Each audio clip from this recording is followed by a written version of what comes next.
Assalamualaikum warahmatullahi wabarakatuh. Perkenalkan, nama saya Ramdan Rasuci dengan NIM B1B1230047 dari program studi Ilmu Pemerintahan Fakultas Hukum Universitas Jambi. Nah, pada video ini saya akan membahas mengenai mitigasi konflik lingkungan di Indonesia dan di global. Nah, kasus yang saya pilih adalah konflik lingkungan Rempang, Eco City di Indonesia, dan krisis air Flint di Amerika Serikat. Saya memilih kedua kasus ini karena sama-sama menunjukkan bagaimana pembangunan dan kebijakan pemerintah dapat menimbulkan konflik dengan masyarakat apabila aspek lingkungan dan kepentingan warga tidak diperhatikan secara optimal. Melalui video ini, saya akan menjelaskan kronologi konflik, aktor yang terlibat, dampak yang ditimbulkan, upaya mitigasi yang dilakukan, serta membandingkan keberhasilan mitigasi pada kedua kasus tersebut.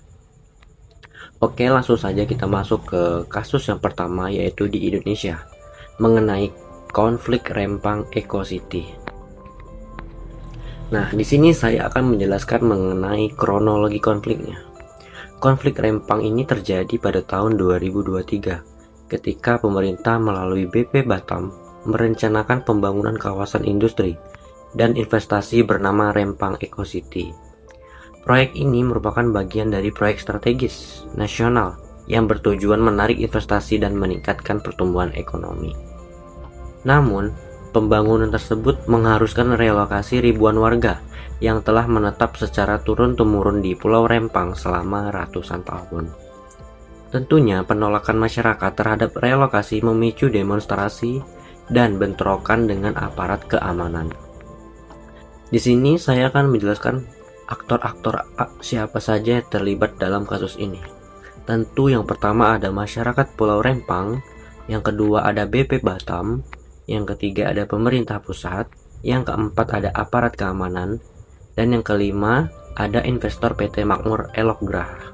Nah, di sini saya akan menjelaskan juga penyebab konflik ini terjadi. Penyebab utama konflik adalah perbedaan kepentingan antara pemerintah yang berfokus pada pembangunan ekonomi dan masyarakat yang ingin mempertahankan ruang hidup serta identitas budaya mereka. Nah, itu tadi penyebabnya. Selanjutnya saya akan menjelaskan dampak konflik. Yang pertama yaitu dari dampak sosialnya. Dampak sosial yang dapat terjadi yaitu yang pertama ada bentrokan antara warga dan aparat tentunya.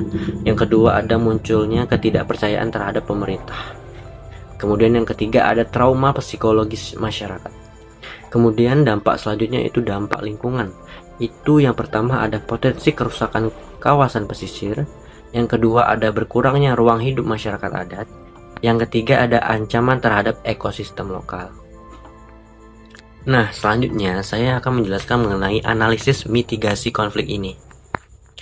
Nah, upaya yang dapat dilakukan sebagai upaya mitigasi yaitu pemerintah melakukan dialog dengan masyarakat, menawarkan kompensasi, pembangunan rumah baru, serta penyediaan fasilitas umum bagi warga yang direlokasi tadi. Kemudian masuk ke efektivitas mitigasi. Nah, upaya mitigasi belum sepenuhnya efektif karena masih terdapat kelompok masyarakat yang menolak relokasi dan merasa tidak dilibatkan secara maksimal dalam proses pengambilan keputusan. Nah, terdapat hambatan mitigasi. Hambatan mitigasi yang pertama yaitu kurangnya komunikasi sejak awal. Kemudian yang kedua ada rendahnya kepercayaan masyarakat. Yang ketiga yaitu perbedaan kepentingan antar pihak.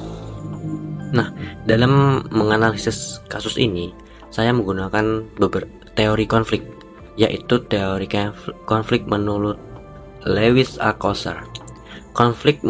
Beliau mengatakan kalau konflik muncul itu akibat perbedaan kepentingan antara kelompok yang memiliki tujuan berbeda. Nah, dalam kasus Rempang, pemerintah berupaya mencapai pertumbuhan ekonomi melalui investasi, sedangkan masyarakat berusaha mempertahankan wilayah tempat tinggal dan sumber penghidupan mereka. Konflik terjadi karena kedua kepentingan tersebut saling bertentangan. Nah, baik, selanjutnya saya akan menjelaskan kasus yang kedua yaitu kasus global. Nah, dalam hal ini tadi saya memilih krisis air Flint di Amerika Serikat. Di sini saya akan menjelaskan mengenai kronologi konfliknya. Nah, pada tahun 2014, pemerintah Kota Flyn mengubah sumber air dari Danau Huron ke Sungai Flyn untuk penghemat biaya operasional. Namun, air Sungai Flyn tidak diberi perlakuan anti korosi yang memadai sehingga menyebabkan pipa-pipa tua melepaskan timbal ke dalam air minum masyarakat. Akibatnya, ribuan warga terpapar air yang tercemar dan mengalami berbagai gangguan kesehatan. Nah, aktor yang terlibat dalam kasus ini yaitu yang pertama ada pemerintah Kota Flyn, kemudian yang kedua ada pemerintah negara bagian Michigan, yang ketiga ada warga Kota Flyn, yang keempat ada lembaga kesehatan, dan yang kelima ada aktivis lingkungan. Nah, selanjutnya saya akan menjelaskan mengenai dampak konflik. Yang pertama yaitu dampak sosial. Nah, dampak sosial yang pertama yaitu hilangnya kepercayaan masyarakat terhadap pemerintah. Kemudian yang kedua, meningkatnya keresahan publik tentunya. Kemudian ada dampak kesehatan. Dampak kesehatan yang pertama ada paparan timbal pada anak-anak. Kemudian yang kedua ada gangguan kesehatan masyarakat. Selanjutnya yaitu dampak lingkungan. Nah, dampak lingkungan yang pertama yaitu menurunnya kualitas sumber air. Nah, itu untuk dampak lingkungan. Selanjutnya saya akan menjelaskan mengenai upaya mitigasinya. Upaya mitigasi yang dapat dilakukan yaitu yang pertama penggantian pipa air, kemudian yang kedua ada penyediaan air bersih, dan yang ketiga yaitu bantuan kesehatan bagi warga. Dan yang keempat ada investigasi dan penegakan hukum terhadap pihak yang bertanggung jawab. Nah, selanjutnya saya akan menganalisis perbandingan mitigasi konfliknya. Kalau untuk kasus Rempang, penyebab konfliknya yaitu penggunaan lahan akibat proyek pembangunan. Nah, itu untuk konflik di Rempang.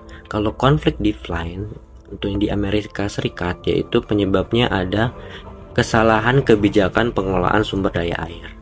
Nah, kemudian aktor yang terlibat dalam kasus Rempang, aktor yang terlibat yaitu pemerintah, investor, dan masyarakat. Sedangkan dalam kasus Flyn, aktor yang terlibat yaitu pemerintah, lembaga kesehatan, dan masyarakat. Untuk strategi mitigasi dalam dua kasus ini, yaitu untuk kasus Rempang dapat diajukan strategi yaitu dialog, relokasi, dan kompensasi. Untuk di kasus Flyn di Amerika Serikat, strategi mitigasinya yaitu perbaikan infrastruktur dan pemulihan kesehatan masyarakat. Kemudian ditambah lagi dengan peran pemerintah dan masyarakat. Nah, pada kedua kasus, pemerintah memiliki peran utama dalam penyelesaian konflik. Sementara itu, masyarakat berperan dalam menyuarakan kepentingan dan mengawasi kebijakan yang diterapkan. Di sini saya memberikan penjelasan tentang tingkat keberhasilannya. Mitigasi di Flyn dinilai lebih berhasil karena fokus pada pemulihan kerusakan dan perbaikan sistem. Sedangkan pada kasus Rempang, konflik masih menyisakan perbedaan pandangan antara pemerintah dan sebagian masyarakat. Pelajaran bagi negara kita Indonesia. Pemerintah perlu mengedepankan partisipasi masyarakat sejak tahap perencanaan agar konflik lingkungan dapat diminimalkan. Kemudian ada penjelasan mengenai rekomendasi dan refleksi. Nah, dalam hal rekomendasi itu saya melibatkan masyarakat sejak tahap perencanaan. Yang kedua ada meningkatkan transparansi informasi.